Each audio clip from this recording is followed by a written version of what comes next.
Welcome back to my channel. ನನ್ನ ಹೆಸರು Vinay. Engineering ಮುಗಿಸಿದೆ. ಕ್ಯಾಂಪಸ್ ಇಂಟರ್ವ್ಯೂನಲ್ಲಿ ಸಿಕ್ಕ ಕೆಲಸದಲ್ಲಿ ಸೇರಿಕೊಂಡೆ. ಜೀವನ ಚೆನ್ನಾಗಿತ್ತು. ಆನಂತರ ನನಗೆ ಮದುವೆ ಮಾಡಿದರು. ಮದುವೆಯಾದ ನಂತರ ನಾನು ಮೊದಲ ಬಾರಿಗೆ ನನ್ನ ಮಾವನ ಮನೆಯಲ್ಲಿ ನನ್ನ ಅತ್ತಿಗೆಯನ್ನು ನೋಡಿದೆ. ಅವಳ ಹೆಸರು ಮಾಯಾ.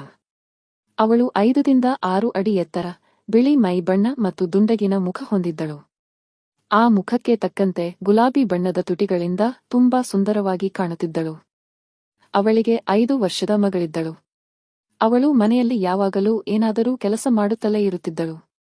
ನಾನು ಮದುವೆಯಾದಾಗ ಅವಳಿಗೆ ನನ್ನ ಬಗ್ಗೆ, ನನಗೆ ಅವಳ ಬಗ್ಗೆ ಯಾವುದೇ ಭಾವನೆಗಳಿರಲಿಲ್ಲ.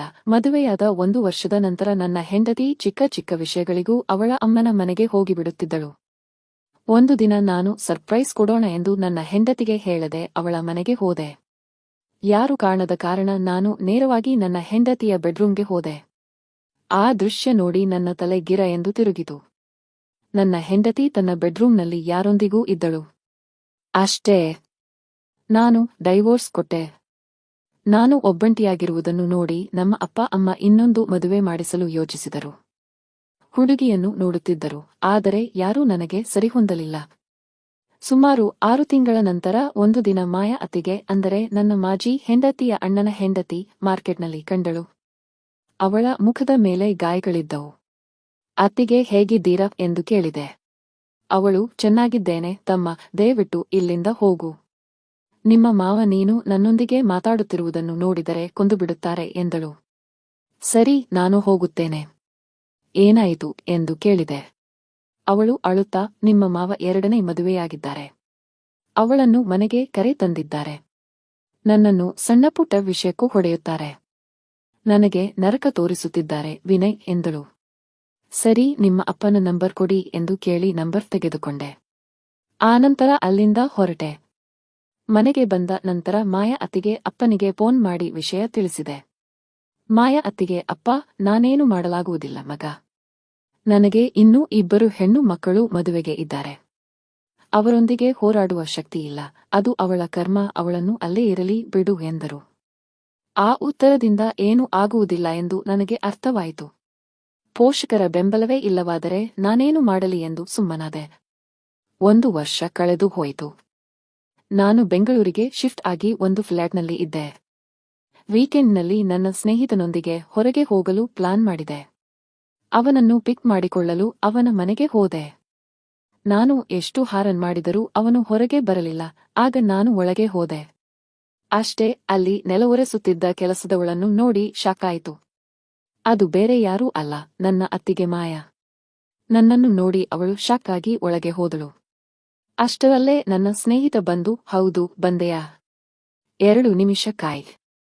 ಈಗಷ್ಟೇ ಸ್ನಾನ ಮಾಡಿದೆ. ರೆಡಿಯಾಗಿ ಬರುತ್ತೇನೆ ಎಂದನು. ನಾನು ಅವನಿಗೆ ಬೈಕ್ ಓಡಿಸಲು ಕೊಟ್ಟು ಹಿಂದೆ ಕುಳಿತುಕೊಂಡೆ. ಅತ್ತಿಗೆಯನ್ನು ಹಾಗೆ ನೋಡಿದ ನಂತರ ನನ್ನ ಮನಸ್ಸು ಏನು ಕೆಲಸ ಮಾಡಲಿಲ್ಲ. ಅವನನ್ನು ನೋಡಿದೆಯಾ? ಎಂತಹ ಫಿಗರ್ ಅವಳು. 1 ಸಾರಿಯಾದರೂ ಅವಳೊಂದಿಗೆ ಅನುಭವಿಸಿ ಸತ್ತರೂ ಪರವಾಗಿಲ್ಲ ಎಂದು ಸ್ನೇಹಿತ ಹೇಳಿದ. ಯಾರ ಬಗ್ಗೆ ಮಾತನಾಡುತ್ತಿದ್ದೀಯಾ ಎಂದು ಕೇಳಿದೆ. ಅವಳು ನನ್ನ ಮಾಜಿ ಹೆಂಡತಿಯ ಅಣ್ಣ ಹೆಂಡತಿ ಎಂದು ಹೇಳಿದೆ. ಯಾವುದೇ ವಿಷಯಕ್ಕೂ ಇಷ್ಟು ಅವಮಾನ ಮಾಡಿಕೊಳ್ಳಬೇಡ ಎಂದು ಹೇಳಿದೆ. ನನ್ನ ಸ್ನೇಹಿತ ಕೇಳಿದ, ನಿನ್ನ ಮಾವನವರು ತುಂಬಾನೇ ಶ್ರೀಮಂತರು. ಆದರೆ ಅವಳು ಹೀಗೆ ಕೆಲಸದವಳಾಗಿರುವುದು ಯಾಕೆ? ನಾನು, ಅದು ನನಗೂ ಗೊತ್ತಿಲ್ಲ, ಹೋಗೋಣ ಮತ್ತೆ ನಮ್ಮ ಸ್ನೇಹಿತನ ಮನೆಗೆ. ಅದನ್ನು ನೋಡಿ ನನಗೆ ತಡೆದುಕೊಳ್ಳಲು ಆಗುತ್ತಿಲ್ಲ ಎಂದನು. ನಾವು ಮತ್ತೆ ನನ್ನ ಸ್ನೇಹಿತನ ಮನೆಗೆ ಹೋದೆವು. ನನ್ನ ಸ್ನೇಹಿತ ಒಳಗೆ ಹೋಗಿ ಮಾಯಾ ಅತ್ತಿಗೆಯ ಕೈಯಿಂದ ಪೊರಕೆಯನ್ನು ಕಿತ್ತುಕೊಂಡು, ಕ್ಷಮಿಸಿ, ನಿಮ್ಮ ಬಗ್ಗೆ ಗೊತ್ತಿಲ್ಲದೆ ನಿಮ್ಮಿಂದ ಕೆಲಸ ಮಾಡಿಸಿಕೊಂಡೆ ಎಂದ. ಅತ್ತಿಗೆ ನನ್ನ ಕಡೆ ನೋಡುತ್ತಾ, ಏನು ವಿನಯ್, ನಾವು ಹೀಗೂ ಬದುಕುವುದಕ್ಕೆ ಬಿಡುವುದಿಲ್ಲವಾ ಎಂದು ಹೇಳಿದರು. ನಾನು ಕೇಳಿದೆ, ಹೀಗೆ ಬದುಕುವ ಪರಿಸ್ಥಿತಿ ನಿನಗೆ ಯಾಕೆ ಬಂತು? ನೀನು ಹೀಗಿರಬೇಕಾಗಿಲ್ಲ, ಏನು ಆಯಿತು? ಮಾಯಾ ಹೇಳಿದರು, ನಿನ್ನ ಮಾವ ನನ್ನನ್ನು ಮನೆಯಿಂದ ಹೊರಹಾಕಿದರು. ನನ್ನ ಅಪ್ಪನಿಗೆ ನನ್ನನ್ನು ಮತ್ತು ನನ್ನ ಮಗಳನ್ನು ನೋಡಿಕೊಳ್ಳುವ ಶಕ್ತಿಯಿಲ್ಲ. ನಾನು ಏನು ಮಾಡಲಿ? ನಿನ್ನ ಮಗಳು ಎಲ್ಲಿದ್ದಾಳೆ ಎಂದು ಕೇಳಿದೆ. ಅತ್ತಿಗೆ, ಇಲ್ಲೇ ಪಕ್ಕದಲ್ಲಿ ನಮ್ಮ ಗುಡಿಸಲು ಇದೆ. ಅಲ್ಲಿ ಆಟವಾಡುತ್ತಾ ಇರುತ್ತಾಳೆ ಎಂದಳು. ನಾನು ಹೇಳಿದೆ, ಅತ್ತಿಗೆ ಬನ್ನಿ. ನಾನು ನಿಮ್ಮನ್ನು ಚೆನ್ನಾಗಿ ನೋಡಿಕೊಳ್ಳುತ್ತೇನೆ. ನನ್ನೊಂದಿಗೆ ಬಂದು ನೀನು ಮತ್ತು ಮಗಳು ಇರಿ. ಅವಳು, ಬೇಡ ವಿನಯ್, ನಾವು ಯಾರಿಗೂ ಭಾರವಾಗಬಾರದು ಎಂದಳು. ನನಗೆ ನೀನು ಹೇಗೆ ಭಾರವಾಗುತ್ತೀಯ ಅತ್ತಿಗೆ? ನಿನ್ನನ್ನು ಹೀಗೆ ಬಿಟ್ಟು ಹೋದರೆ ನಾನು ನನ್ನನ್ನು ಜೀವನದಲ್ಲಿ ಕ್ಷಮಿಸಿಕೊಳ್ಳುವುದಿಲ್ಲ, ಬನ್ನಿ ಅತ್ತಿಗೆ ಎಂದೆ. ಅತ್ತಿಗೆ ಬೇಸರದಿಂದ, ಬೇಡ ವಿನಯ್, ನನ್ನನ್ನು ಹೀಗೆ ಬಿಟ್ಟು ಹೋಗಿಬಿಡು ಎಂದಳು. ನಾನು ಹಠವಾಗಿ, ಸರಿ, ನನ್ನ ಮಗಳಿಗೋಸ್ಕರ ಆದರೂ ಬನ್ನಿ ಅತ್ತಿಗೆ. ನನಗೆ ನಿನ್ನ ಕೈರುಚಿ ಮತ್ತೆ ಸವಿಯುವ ಅವಕಾಶ ಕೊಡು. ಅತ್ತಿಗೆ, ಬೇರೆಯವರ ಮನೆಯಲ್ಲಿ ಕೆಲಸ ಮಾಡುವುದಕ್ಕಿಂತ ನನ್ನೊಂದಿಗೆ ನಮ್ಮ ಮನೆಯಲ್ಲಿ ಕೆಲಸ ಮಾಡು. ಅಷ್ಟೇ ಸಾಕು. ಹೇಳಿ, ನನಗೆ ಮಾತ್ರ ಯಾರಿದ್ದಾರೆ ಎಂದೆ. ಈ ಮಾತು ಕೇಳಿ ಮಾಯಾ ನನ್ನನ್ನು ಗಟ್ಟಿಯಾಗಿ ಅಪ್ಪಿಕೊಂಡು ಅತ್ತಳು. ನನಗೆ ಮೊದಲ ಬಾರಿಗೆ ನನ್ನ ಎದೆಯ ಮೇಲೆ ನಲಗುತ್ತಿರುವ ಅವಳ ಸೌಂದರ್ಯದ ಸ್ಪರ್ಶವಾಯಿತು. ಆಮೇಲೆ ನಾನು ನನ್ನ ಸ್ನೇಹಿತನೊಂದಿಗೆ ಅತ್ತಿಗೆಯ ಗುಡಿಸಲಿರುವ ಜಾಗಕ್ಕೆ ಹೋಗಿ ಮಗಳನ್ನು ಮತ್ತು ಅವಳ ವಸ್ತುಗಳನ್ನು ತೆಗೆದುಕೊಂಡು ನನ್ನ ಫ್ಲ್ಯಾಟ್ಗೆ ಕರೆದುಕೊಂಡು ಬಂದೆ. ಮೊದಲ 1 ವಾರ ಅವಳು ಊಟ ಮಾಡುವುದರಲ್ಲಿ ಅಥವಾ ಏನಾದರೂ ಕೇಳುವುದರಲ್ಲಿ ತುಂಬಾ ಕಷ್ಟಪಟ್ಟಳು. ನಂತರ ಮಗಳನ್ನು ಒಳ್ಳೆಯ ಶಾಲೆಯಲ್ಲಿ ಪ್ರವೇಶ ಕೊಡಿಸಿದೆ. ಆಮೇಲೆ ವೀಕೆಂಡ್ನಲ್ಲಿ ಅತ್ತಿಗೆ ಮತ್ತು ಮಗಳನ್ನು ಶಾಪಿಂಗ್ಗೆ ಕರೆದುಕೊಂಡು ಹೋದೆ. ಅಲ್ಲಿ ಅತ್ತಿಗೆಗೆ ದುಬಾರಿ ಸೀರೆಗಳು ಮತ್ತು ಮಗಳಿಗೆ ದುಬಾರಿ ಬಟ್ಟೆಗಳನ್ನು ತೆಗೆದುಕೊಂಡೆ. ಅವಳು ಕೇಳಿದಳು, ಇವೆಲ್ಲ ಈಗ ಯಾಕೆ? ನಾನು ಹೇಳಿದೆ, ನಮ್ಮ ಫ್ಲ್ಯಾಟ್ಗಳಲ್ಲಿ ನೋಡಿ, ಎಲ್ಲರೂ ಎಷ್ಟು ಡೀಸೆಂಟ್ ಆಗಿರುತ್ತಾರೆ. ಆದರೆ ನೀನು ಹಳೆ ಸೀರೆಗಳನ್ನು ಉಟ್ಟುಕೊಂಡು ನನ್ನ ಗೌರವ ಹಾಳು ಮಾಡುತ್ತೀಯಾ? ನೀನು ನೈಟಿ ಹಾಕಿಕೊಂಡರೂ ಪರವಾಗಿಲ್ಲ, ಸ್ವಲ್ಪ ಬ್ರಾಂಡೆಡ್ ತೆಗೆದುಕೊಳ್ಳಿ ಅತ್ತಿಗೆ. ಅವಳು ನಗುತ್ತಾ, ಸರಿ, ನಿನ್ನ ಇಷ್ಟ ಎಂದಳು. ಎಲ್ಲವನ್ನೂ ಖರೀದಿಸಿ ಮಾಲ್ನಿಂದ ಹೊರಗೆ ಹೋಗುತ್ತಿದ್ದಾಗ ಅತ್ತಿಗೆ ಅತ್ತಿತ್ತ ನೋಡುತ್ತಾ ಏನೋ ಕೇಳಲು ಹಿಂಜರಿಯುತ್ತಿದ್ದಳು. ಏನಾಯಿತು ಅತ್ತಿಗೆ? ಏನಾದರೂ ಮರೆತಿದ್ದೀಯಾ ಎಂದು ಕೇಳಿದೆ. ಅತ್ತಿಗೆ ತಲೆ ಕೆಳಗಿಳಿಸಿ, ಒಂದು ಪ್ರೈವೇಟ್ ಐಟಂ ಬೇಕಾಗಿದೆ ಎಂದಳು. ಓ ಸಾರಿ ಅತ್ತಿಗೆ. ಈ ಎಟಿಎಂ ಕಾರ್ಡ್ ತೆಗೆದುಕೊಳ್ಳಿ ಎಂದು ಪಿನ್ ನಂಬರ್ ನೀಡಿದೆ. ಇನ್ನು ಮುಂದೆ ಇದು ನಿನ್ನ ಹತ್ತಿರ ಇಟ್ಟುಕೋ ಅತ್ತಿಗೆ ಎಂದೆ. ಅವಳು, ಸರಿ, ಹೋಗೋಣ ಎಂದಳು. ಮೊದಲ ಮಹಡಿಯಲ್ಲಿ ಬ್ರಾ ಸಿಗುವ ಅಂಗಡಿಗೆ ಹೋಗಿ ಅವಳನ್ನು ಒಳಗೆ ಕಳುಹಿಸಿದೆ. ಅತ್ತಿಗೆ ಶಾಪಿಂಗ್ ಮಾಡಿಕೊಂಡು ಬಂದ ನಂತರ ನಾವು ಹೊರಗೆ ಊಟ ಮಾಡಿ ಮನೆಗೆ ಹೋದೆವು. ಹೀಗೆ 9 ತಿಂಗಳುಗಳು ಕಳೆದು ಹೋದವು. ಮಾರನೇ ದಿನ ಭಾನುವಾರ ಬೆಳಗ್ಗೆ ನಾನು ಮಗಳೊಂದಿಗೆ ಟಿವಿಯಲ್ಲಿ ಕಾರ್ಟೂನ್ಗಳನ್ನು ನೋಡುತ್ತಿದ್ದೆ. ಆಗ ಅತ್ತಿಗೆ ನೆಲ ಒರೆಸುತ್ತಿದ್ದ ಅವಳಿಗೆ ಒರೆಸುವ ಕೂಲು ಬಳಸಲು ಅಷ್ಟಾಗಿ ಇಷ್ಟವಿರಲಿಲ್ಲ. ಬಗ್ಗಿ ಬಟ್ಟೆಯಿಂದ ಒರೆಸಿದರೆ ಮಾತ್ರ ಚೆನ್ನಾಗಿ ಒರೆಸುತ್ತಾಳೆ ಅವಳು. ಹಾಗೆ ಒರೆಸುತ್ತಿರುವುದನ್ನು ನಾನು ನೋಡುತ್ತಾ ಕುಳಿತಿದ್ದೆ. ಅತ್ತಿಗೆ ನನ್ನ ಕಡೆ ನೋಡಿದಳು. ನಾನು ತಕ್ಷಣ ಟಿವಿ ಕಡೆ ತಲೆ ತಿರುಗಿಸಿದೆ. ಅತ್ತಿಗೆ ಹಾಗೆ ನೋಡುತ್ತಾ ಒರೆಸುತ್ತಾ ನಾವು ಕುಳಿತಿದ್ದ ಸೋಫಾ ಹತ್ತಿರ ಬಂದಳು. ಆಗ ಅವಳ ಸೌಂದರ್ಯ ಇನ್ನೂ ಸ್ಪಷ್ಟವಾಗಿ ಕಾಣುತ್ತಿತ್ತು. ಆಗ ಅವಳ ಕತ್ತಿನಿಂದ ಒಂದು ಬೆವರಿನ ಹನಿ ನಿಧಾನವಾಗಿ ಕೆಳಗೆ ಇಳಿದು ಜಾಕೆಟ್ನ ಮಧ್ಯಕ್ಕೆ ಹೋಯಿತು. ನಾನು ಅವಳನ್ನು ನೋಡುತ್ತಿರುವುದನ್ನು ಅತ್ತಿಗೆ ಗಮನಿಸಿದಳು. ಅತ್ತಿಗೆ ಎದ್ದು ನಿಂತು ನೈಟಿಯನ್ನು ಹಿಂದಕ್ಕೆ ಎಳೆಯುವ ಬದಲು ಮುಂದಕ್ಕೆ ಎಳೆದು ಮತ್ತೆ ಬಗ್ಗಿ, ವಿನಯ್, ಇಬ್ಬರು ಕಾಲುಗಳನ್ನು ಮೇಲೆ ಇಟ್ಟುಕೊಳ್ಳಿ, ನಾನು ಸೋಫಾದ ಕೆಳಗೆ ಒರೆಸಬೇಕು ಎಂದಳು. ಈ ಬಾರಿ ಅತ್ತಿಗೆಯ ಸೌಂದರ್ಯ ಇನ್ನೂ ಚೆನ್ನಾಗಿ ಕಾಣುತ್ತಿತ್ತು. ಅತ್ತಿಗೆ ಸ್ವಲ್ಪ ಸಮಯ ಅದೇ ಪೊಸಿಷನ್ನಲ್ಲಿ ಒರೆಸಿ ನನ್ನ ಮುಖ ನೋಡಿ ಸಾಕು ಎಂದಳು. ಏನಮ್ಮ, ಟಿವಿ ನೋಡಿ ಸಾಕು, ಮಾರ್ಕೆಟ್ಗೆ ಹೋಗಿ ಮಟನ್ ತೆಗೆದುಕೊಂಡು ಬನ್ನಿ, ನೀನು ಬರುವಷ್ಟರಲ್ಲಿ ನಾನು ಸ್ನಾನ ಮಾಡುತ್ತೇನೆ, ಆನಂತರ ಅಡುಗೆ ಮಾಡುತ್ತೇನೆ ಎಂದಳು. ನಾನು ಮಾರ್ಕೆಟ್ಗೆ ಹೋಗಿ ಬಂದೆ.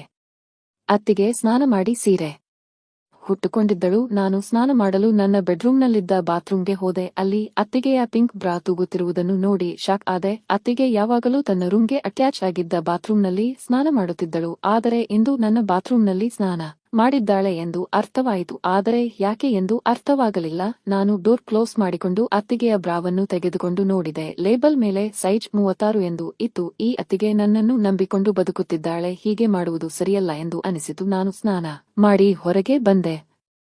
ಆನಂತರ ನಾನು ಬೆಡ್ ಮೇಲೆ ಮಲಗಿ ಮೊಬೈಲ್ ನೋಡುತ್ತಿದ್ದಾಗ ಅತ್ತಿಗೆ ಒಳಗೆ ಬಂದು ನೇರವಾಗಿ ಬಾತ್ರೂಮ್ ಬಾಗಿಲು ತೆರೆದಳು. ಅವಳು ಬಾತ್ರೂಮ್ನಲ್ಲಿ ಬ್ರಾದ ಕಡೆ ನೋಡಿ ಮತ್ತೆ ನನ್ನ ಮುಖ ನೋಡಿ ನಕ್ಕಳು. ಸಾರಿ, ತಮ್ಮ ಮಗಳು ಬಾತ್ರೂಮ್ಗೆ ಹೋಗಿ ಹೊರಗೆ ಬರಲಿಲ್ಲ, ತಡವಾಗುತ್ತದೆ ಎಂದು ಇಲ್ಲೇ ಸ್ನಾನ ಮಾಡಿದೆ ಎಂದು ಹೇಳಿ ಬ್ರಾವನ್ನು ತೆಗೆದುಕೊಂಡು ಹೋದಳು. ಆನಂತರ ಊಟ ಮಾಡಿ ನಾನು ಸ್ವಲ್ಪ ಹೊತ್ತು ಮಲಗಿದೆ. ಸಂಜೆ ನಾನು ಮತ್ತೆ ಟಿವಿ ಹತ್ತಿರ ಕುಳಿತುಕೊಂಡಿದ್ದೆ. ಮಗಳು ರೂಮ್ನಲ್ಲಿ ಓದುತ್ತಿದ್ದಳು. ಅತ್ತಿಗೆ ಟ್ರೈನಲ್ಲಿ ಟೀ ಮತ್ತು ಬಿಸ್ಕೆಟ್ಗಳನ್ನು ತಂದು, ವಿನಯ್, ತೆಗೆದುಕೊಳ್ಳಿ ಎಂದು ಬಗ್ಗಿದಳು. ಅಷ್ಟೇ, ಅವಳ ಬಟ್ಟೆಯು ಜಾರಿತು. ಬೇಕಾದರೆ ತೆಗೆದುಕೋ, ನಾನೇನು ಅಂದುಕೊಳ್ಳುವುದಿಲ್ಲ ಎಂದು ಸಣ್ಣದಾಗಿ ಹೇಳಿದಳು. ಏನತ್ತಿಗೆ ಎಂದು ಕೇಳಿದೆ. ಬಿಸ್ಕೆಟ್ ಎಂದಳು. ಬೇಡ, ಟೀ ಸಾಕು ಎಂದು ಟೀ ಕಪ್ ತೆಗೆದುಕೊಂಡೆ. ಹಾಗೆ ಆ ರಾತ್ರಿ ಕಳೆದು ಹೋಯಿತು. ಮಾರನೇ ದಿನ ನಾನು ಆಫೀಸ್ನಿಂದ ಮನೆಗೆ ಬರುವ ಹೊತ್ತಿಗೆ ನಮ್ಮ ಅಪ್ಪ ಅಮ್ಮ ಬಂದಿದ್ದರು. ಅವರು ಇದ್ದ 3 ದಿನಗಳು ಅವರನ್ನು ತುಂಬಾ ಚೆನ್ನಾಗಿ ನೋಡಿಕೊಂಡಳು. ಅವರಿಗೆ ಅತ್ತಿಗೆಯ ಪದ್ಧತಿ ಕೆಲಸ ಸೀರೆ ಹುಟ್ಟುಕೊಂಡು ನೀಟಾಗಿ ಇರುವುದು ನೋಡಿ ಅಮ್ಮ ಹೋಗುವಾಗ ಮುಖ್ಯ ಬಾಗಿಲಿನ ಹತ್ತಿರ ನಿಂತು ಹಿಂತಿರುಗಿ ಮಾಯ್ ಅತ್ತಿಗೆಯ ಕೈ ಹಿಡಿದು ಆ ದೇವರು ನಿನ್ನನ್ನು ನನ್ನ ಸೊಸೆಯಾಗಿ ಕಳುಹಿಸಿದ್ದರೆ ಎಷ್ಟು ಚೆನ್ನಾಗಿರುತ್ತಿತ್ತೋ ಎಂದು ಹೇಳಿ ಹೊರಟು ಹೋದಳು. ಆ ದಿನದ ನಂತರ ಅತ್ತಿಗೆಯ ಪದ್ಧತಿ ಸ್ವಲ್ಪ ಸ್ವಲ್ಪ ಬದಲಾಯಿತು. ಅವಶ್ಯಕತೆ ಇಲ್ಲದೆ ನನ್ನನ್ನು ಮುಟ್ಟಲು ಪ್ರಾರಂಭಿಸಿದಳು. ನನ್ನೊಂದಿಗೆ ಕ್ಲೋಸ್ ಆಗಿ ಮಾಡತೊಡಗಿದಳು.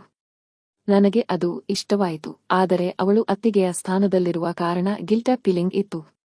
ಹಾಗೆ ಇರುವಾಗ ಒಂದು ದಿನ ನಾನು ನನ್ನ ಫೋನನ್ನು ಡೈನಿಂಗ್ ಟೇಬಲ್ ಮೇಲೆ ಇಟ್ಟು ಸ್ನಾನ ಮಾಡಲು ಹೋದೆ. ಫೋನ್ ರಿಂಗ್ ಆಯಿತು.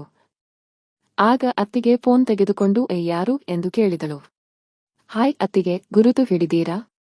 ನಮ್ಮ ಮನೆಯಲ್ಲಿ ಕೆಲಸ ಮಾಡಿದ್ದೀರಲ್ಲ, ನಾನು ಅಜಯ್ ಎಂದು ಸ್ನೇಹಿತ ಅಜಯ್ ಹೇಳಿದ.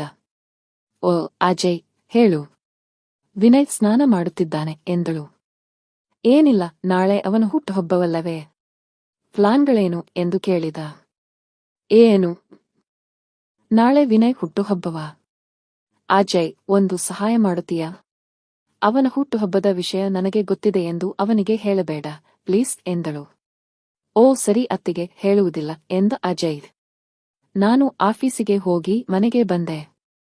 ಸಾಮಾನ್ಯ ದಿನಗಳಂತೆ ಡಿನ್ನರ್ ಮಾಡಿ ಮಲಗಿದೆ. ತಕ್ಷಣ ರಾತ್ರಿ 12 ಗಂಟೆಗೆ ನನಗೆ ಅಪ್ಪ ಅಮ್ಮ ಫೋನ್ ಮಾಡಿ ವಿಶ್ ಮಾಡಿದರು. ಅದೇ ಸಮಯದಲ್ಲಿ ಯಾರೋ ನನ್ನ ಬೆಡ್ರೂಮ್ ಬಾಗಿಲು ತಟ್ಟಿದರು. ನಾನು ಎದ್ದು ಬಾಗಿಲು ತೆಗೆಯುತ್ತಿದ್ದಂತೆ ಮಲ್ಲಿಗೆ ಹೂವಿನ ಪರಿಮಳ ನನ್ನ ಮೂಗಿಗೆ ತಾಗಿತು. ಹೊರಗೆ ನೋಡಿದರೆ ಮಾಯಾ. ಅವಳು ತಲೆ ತುಂಬಾ ಮಲ್ಲಿಗೆ ಹೂವುಗಳನ್ನು ಇಟ್ಟುಕೊಂಡು, ತುಟಿಗೆ ಗುಲಾಬಿ ಬಣ್ಣದ ಲಿಪ್ಸ್ಟಿಕ್ ಹಾಕಿಕೊಂಡು, ಹಸಿರು ಸೀರೆ ಮತ್ತು ಕಪ್ಪು ಬ್ಲೌಸ್ ಹಾಕಿಕೊಂಡಿದ್ದಳು. ಅವಳು ಶೋಭನಕ್ಕೆ ಬಂದ ವಧುವಿನಂತೆ ಕಾಣುತ್ತಿದ್ದಳು. ನಿಮ್ಮೊಂದಿಗೆ ಸ್ವಲ್ಪ ಮಾತನಾಡಬೇಕು. ಒಳಗೆ ಬರಬಹುದಾ ಎಂದು ಕೇಳಿದಳು. ಹೌದಾ, ಬಾ ಅತ್ತಿಗೆ ಎಂದೆ. ಹೆಂದೆ ಒಳಗೆ ಬಂದು ಬಾಗಿಲು ಮುಚ್ಚಿ ನನ್ನ ಕೈ ಹಿಡಿದು ನನ್ನನ್ನು ಬೆಡ್ ಮೇಲೆ ಕೂರಿಸಿದಳು. ಆನಂತರ ತನ್ನ ಸೀರೆ ಸೆರಗನ್ನು ಹಾಗೆ ಸೈಡ್ಗೆ ಸರಿಸಿ ಹುಟ್ಟುಹಬ್ಬದ ಶುಭಾಶಯಗಳು ವಿನಯ್. ನಾನು ನಿನ್ನ ಹುಟ್ಟುಹಬ್ಬದ ಉಡುಗೊರೆ ತೆಗೆದುಕೊಳ್ಳಿ ಎಂದಳು. ಆಗ ಖುಷಿಯಿಂದ ಇಬ್ಬರು ಸೇರಿ ಆ ಕೆಲಸ ಮಾಡಿಬಿಟ್ಟೆವು. ಬೆಳಗ್ಗೆ ಎದ್ದ ಮೇಲೆ ಮತ್ತೊಮ್ಮೆ ಕೆಲಸ ಮಾಡಿದೆವು. ಇನ್ನು ಮೇಲೆ ಅತ್ತಿಗೆ ಇನ್ನು ನಮ್ಮವರು ಎಂದು ಹೇಳಿ ನೀನೇ ಹೇಳಿದ್ದು ಎಂದಳು. ಅಂದಿನಿಂದ ನಮ್ಮ ಕೆಲಸ ದಿನನಿತ್ಯ ನಡೆಯುತ್ತಿತ್ತು. ಫ್ರೆಂಡ್ಸ್, ಈ ಕತೆ ಇಷ್ಟವಾಗಿದ್ದರೆ ದಯವಿಟ್ಟು ಶೇರ್ ಮಾಡಿ, ಸಬ್ಸ್ಕ್ರೈಬ್ ಮಾಡಿಕೊಳ್ಳಿ. ಧನ್ಯವಾದಗಳು.